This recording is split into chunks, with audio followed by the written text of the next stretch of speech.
Good morning বন্ধুরা। আজ 30 December মঙ্গলবার। আজকের সকালের বরাক তথা সমগ্র আসামের গুরুত্বপূর্ণ খবরগুলি হল 2026-এ কংগ্রেসের সরকার আসলে মহিলাদের দেব 3000 টাকা করে ইনশাল্লাহ। বিজেপির অরুণোদয় প্রকল্পকে চ্যালেঞ্জ করে এমনই ঘোষণা করলেন কংগ্রেসের বিধায়ক। কংগ্রেসের সরকার আসলে মহিলাদের দেওয়া হবে 3000 টাকা করে। 2026-এ গৌরব গগৈয়ের নেতৃত্বে কংগ্রেস রাজ্যে সরকার গঠন করবে, এমনই ভাষায় ভাষণ দিতে গিয়ে মন্তব্য করলেন বিধায়ক নুরুল হুদা। তিনি বলেন, 26-এ যদি কংগ্রেসের সরকার আসে তাহলে এর পরের মাস থেকেই মহিলাদের 3000 টাকা করে দেওয়া হবে প্রতি মাসে। অর্থাৎ বিজেপির অরুণোদয় প্রকল্পের মতোই নতুন প্রকল্প আনবে কংগ্রেস সরকার। সেখানে মহিলাদের প্রতি মাসে 3000 টাকা করে আর্থিক সাহায্য দেওয়া হবে। আগামীকাল শেষ হয়ে যাবে বছর 2025। এর পরের দিন থেকেই শুরু হবে নতুন বছর 2026। আর নতুন বছরে রাজ্যবাসীর জন্য বেশ কয়েকটি উপহার নিয়ে আসছেন মুখ্যমন্ত্রী। রাজ্যের মুখ্যমন্ত্রী ডক্টর হিমন্ত বিশ্ব শর্মা আগামী 1 জানুয়ারি অরুণোদয় প্রকল্প নিয়ে বিশেষ কয়েকটি সুখবর ঘোষণা করতে পারেন। এর মধ্যে রয়েছে অরুণোদয় প্রকল্পের টাকা বৃদ্ধি। আগামী 1 জানুয়ারি থেকে অরুণোদয় প্রকল্পের টাকা বেড়ে হতে পারে 3100 টাকা, অর্থাৎ 3100 টাকা হতে পারে অরুণোদয় প্রকল্পের টাকা। সেই সাথে আগামী 1 জানুয়ারি থেকে রাজ্যে শুরু হচ্ছে বাবু প্রকল্প। নিযুত ময়না প্রকল্পের মতোই এবার ছাত্রদের পকেট খরচ দেবে রাজ্য সরকার।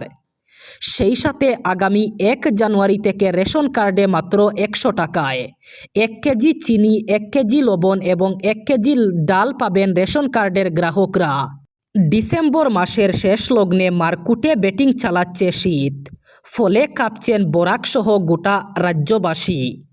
গতকাল থেকে তাপমাত্রা একেবারে নিচে নেমে গেছে।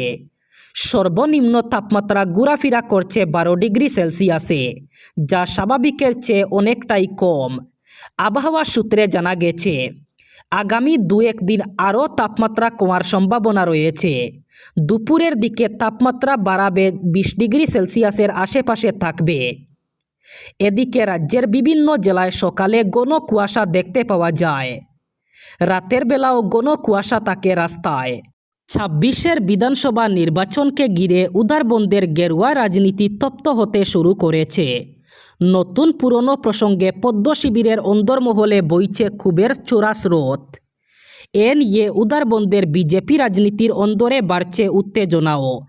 1 ডজনেরও বেশি টিকিট প্রত্যাশী কয়েক মাস ধরে এলাকা জুড়ে সক্রিয়ভাবে জনসংযোগ শুরু করেছেন।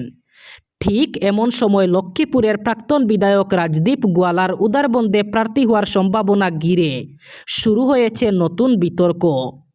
স্থানীয় বিজেপি কর্মকর্তারা গত কয়েকদিন মুখে কুলুপ এঁটে এসব হজম করলেও শেষমেশ তারা একজোট হয়ে দলীয় অনুশাসন মেনে নিজেদের বার্তা জেলা ও প্রদেশ বিজেপির নেতৃত্বের কাছে তুলে ধরার সংকল্প নিয়েছেন।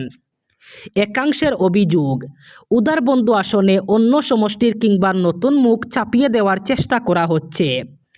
আর সেই আশঙ্কা থেকেই এবার সংগঠিত প্রতিরোধের পথে হাঁটছেন দলের পুরনো এবং দুর্দিনের কর্মীরা। সূত্রের খবর, উদারবন্দ বিধানসভা নির্বাচন কেন্দ্রের মালুগ্রামে অনুষ্ঠিত হয় এক গরুয়া বৈঠক। কয়েক ঘন্টার এই রুদ্ধদ্বার বৈঠকে উপস্থিত ছিলেন উদারবন্দ বিধানসভা কেন্দ্রের 8 জন বিজেপি টিকিট প্রত্যাশী এবং দলের একাধিক প্রবীণ কর্মকর্তা।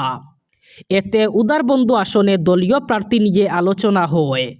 সূত্রটি জানিয়েছে বাকি আরও 3 প্রত্যাশী উপস্থিত না থাকলেও বৈঠকের সিদ্ধান্তের সমর্থন করার সম্ভাবনা প্রবল। রাজ্য সফরে এসে বটদ্রবায় শ্রীমন্ত শঙ্করদেবের আবির্ভাব ক্ষেত্রের উদ্বোধন করে এক জনসভায় ভাষণ দেন কেন্দ্রীয় স্বরাষ্ট্রমন্ত্রী অমিত শাহ। গতকাল অসম সফরে এসেছেন তিনি। ভাষণের শুরুতেই তিনি জগৎগুরু শ্রীমন্ত শঙ্করদেবের চরণে প্রণাম জানান। তিনি বলেন, অতীতে দখলের কবলে থাকা শ্রীমন্ত শঙ্করদেবের জন্মস্থানে আজ এই সুবিশাল প্রকল্প নির্মাণ করা সম্ভব হয়েছে, যা আমাদের সকলের জন্যই আনন্দের বার্তা। বটদ্রবা প্রকল্পের দ্বার উন্মোচন করতে পারা তার জন্য পরম সৌভাগ্যের বলে উল্লেখ করেন তিনি। অমিত শাহ বলেন, বরদুয়া অসমীয় সত্তার জীবন্ত প্রতীক। অসমীয়া সংস্কৃতিকে এগিয়ে নিয়ে যেতে এই প্রকল্প সহায়ক হবে। তিনি অভিযোগ করেন, শঙ্করদেবের জন্মস্থানে একসময় বাংলাদেশিদের দাপট ছিল, তবে মুখ্যমন্ত্রী হিমন্ত বিশ্ব শর্মার নেতৃত্বে বরদোয়াকে বাংলাদেশি মুক্ত করা হয়েছে। কাজিরাঙ্গাতেও রাজ্য সরকার উচ্ছেদ অভিযান চালিয়েছে।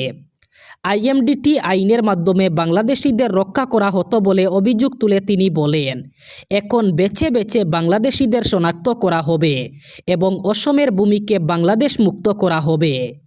বাংলাদেশে হিন্দু সংখ্যালঘুদের উপর হামলার অভিযোগ নতুন করে সামনে এসেছে। দীপু চন্দ্র দাস খুনের পর দেশ জুড়ে উত্তেজনার আবহে এবার গিরোজপুরে হিন্দু সম্প্রদায়ের বাড়িতে অগ্নিকাণ্ডের ঘটনা ঘটেছে। অভিযোগ, ভোরবেলা আগুনে সাহা পরিবারের অন্তত 3টি বাড়ি সম্পূর্ণ পুড়ে ছাই হয়ে যায়। স্থানীয় সূত্রে জানা যায়, 6টা নাগাদ ফিরোজপুর সদর উপজেলার পশ্চিম ডুমরিতলা গ্রামে ভয়ঙ্কর এই অগ্নিকাণ্ডের ঘটনা ঘটে। অগ্নিকাণ্ডে ক্ষতিগ্রস্ত পরিবারগুলির মধ্যে রয়েছেন পলাশকান্তি সাহা, শিব সাহা, দীপক সাহা, শ্যামলেন্দু সাহা এবং অশোক সাহা। ক্ষতিগ্রস্তরা জানিয়েছেন, আগুনে তাদের বাড়ির আসবাবপত্র, নথিপত্র সহ সমস্ত জিনিসপত্র পুড়ে গেছে। পরিবারের সদস্যদের বক্তব্য অনুযায়ী ঘটনার সময় পলাশকান্তি সাহার পরিবারের অধিকাংশ সদস্য আত্মীয়দের বাড়িতে ছিলেন এবং তিনি নিজে ফিরোজপুর শহরে রাত কাটিয়েছিলেন। নতুন বছর শুরু হতে আর মাত্র 2 দিন বাকি। 1 জানুয়ারি 2026 থেকে একাধিক গুরুত্বপূর্ণ আর্থিক এবং প্রশাসনিক নিয়মে পরিবর্তন আসতে চলেছে। 1 জানুয়ারি থেকে কার্যকর হতে চলেছে 5টি বড় ঘোষণা। আগামী 1 জানুয়ারি প্যান এবং আধার লিঙ্ক করা না হলে আগামী 1 জানুয়ারি থেকে প্যান কার্ড বাতিল হয়ে যাবে। এক্ষেত্রে আইটিআর ফাইল, রিফান্ড, ব্যাংকিং পরিষেবা অথবা সরকারি প্রকল্পের সুবিধা পেতে সমস্যায় পড়তে হতে পারে। এদিকে ডিজিটাল জালিয়াতি রুখতে ইউপিআই লেনদেন এবং সিম যাচাইকরণ আবার কঠোর করা হচ্ছে। হোয়াটসঅ্যাপ, টেলিগ্রাম ও সিগন্যালের মতো মেসেজিং অ্যাপের মাধ্যমেও প্রতারণা ঠেকাতে নতুন নিয়ম কার্যকর হতে পারে। এদিকে প্রতি মাসের শুরুতেই এলপিজি সিলিন্ডারের দাম নির্ধারণ করা হয়। 1 জানুয়ারি থেকে রান্নার গ্যাসের দাম বাড়তেও পারে, কমতেও পারে।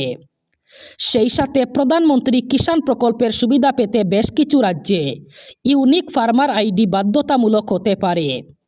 এছাড়া ফসল বীমা প্রকল্পের বন্যপ্রাণীর ক্ষতির রিপোর্ট 72 ঘন্টার মধ্যে জানালে ক্ষতিপূরণ পাওয়ার সুযোগ থাকবে। সেই সাথে Nissan, BMW, MG motor, Renault, Ather এনার্জির মতো সংস্থাগুলি আগামী 1 জানুয়ারি থেকে গাড়ির দাম বাড়ানোর ঘোষণা করেছে। দাম বাড়তে পারে 3000 টাকা থেকে শুরু করে 3% পর্যন্ত। টাটা মোটরস এবং হন্ডাও মূল্যবৃদ্ধির ইঙ্গিত দিয়েছে। এবার বরাক উপত্যকার 3 জেলার আজকের আবহাওয়ার খবর। আজ 30 ডিসেম্বর মঙ্গলবার বরাক উপত্যকার 3 জেলায় ঠান্ডা বেশি থাকার সম্ভাবনা। আজ শিলচর, কাছাড়ে সর্বোচ্চ তাপমাত্রা থাকবে 22 ডিগ্রি সেলসিয়াস এবং সর্বনিম্ন তাপমাত্রা থাকবে 12 ডিগ্রি সেলসিয়াস। শ্রীভূমি, করিমগঞ্জে আজ সর্বোচ্চ তাপমাত্রা থাকবে 22 ডিগ্রি সেলসিয়াস এবং সর্বনিম্ন তাপমাত্রা থাকবে 12 ডিগ্রি সেলসিয়াস।